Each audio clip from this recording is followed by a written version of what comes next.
It's Sunday morning, and so we're doing a quote. And today it's something that actually my dad told me many years ago. I think he was 55 at the time. He's now 70, so it was 15 years ago he told me, and I'll never forget it. So he'd had an angina. Angina is where you've got the I don't know the correct medical term, but basically it means that your what do we call it? Towards your heart, your ventricles, I don't know, whatever. God's sake, I'm falling my words, are clogging up. And it means that you aren't getting enough blood into your heart. I think I could be wrong anyway, but basically it gives you a pain in the chest. And when you walk, when you exercise, when you do anything. And so he went to doctors and he got told he had to have a double heart bypass. I'm like, holy fucking shit. And he actually turns to me and goes, oh, it's all right, Dean. In every life, a little rain must fall. And I was like, yeah, but that's a lot of rain, Dad. We don't want this amount of rain. And that was his way of dealing with it. In every life, a little rain must fall. And I was like, what a man. What a man.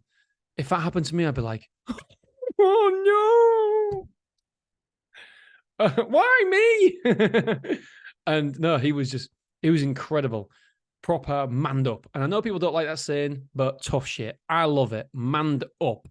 In every life, a little rain must fall. And yeah, he proper manned up. And yeah, do I like that saying? Because I don't know. I don't not like it because of a political crowd that's going around saying that you shouldn't have something called Manhattan because it's man. I don't like that. I think that's ridiculous. Manchester shouldn't be called Manchester. It could be called Chester. What? There's two Chesters then? So I think that's ridiculous. And so people not liking the word man.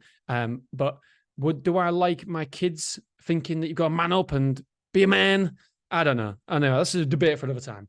But in every life, a little rain must fall. And the great thing is that about this podcast is that I don't do it for, as you can probably tell, I don't do it for the loads of people to listen to it. If people find it and listen to it and like it, great. But there's not many. There's not many people. 200 people a day listen to it. So you can't cancel me because I haven't got a following. So I can say what I want. And that is a great thing where I don't feel the pressure I don't have to say to the party line because I've got nothing to lose. I've got a small podcast with very, very few listeners. So yeah. Anyway, there you go. That's some of my personal thoughts. In every life, a little rain must fall. I love that quote, but hopefully not too much rain in yours and not too much rain in mine. And we can always learn from it as well. We can always learn from the things that happen to us. And as Tony Robbins said, things happen to us. Things happen for us, not to us. I was like, that's wrong. Yeah, things happen for us, not to us. So always look for the bright side. Always look for the reason, the lesson, the learning we can take away from something. All right, my friends, I love you. I appreciate you. And I'll see you tomorrow.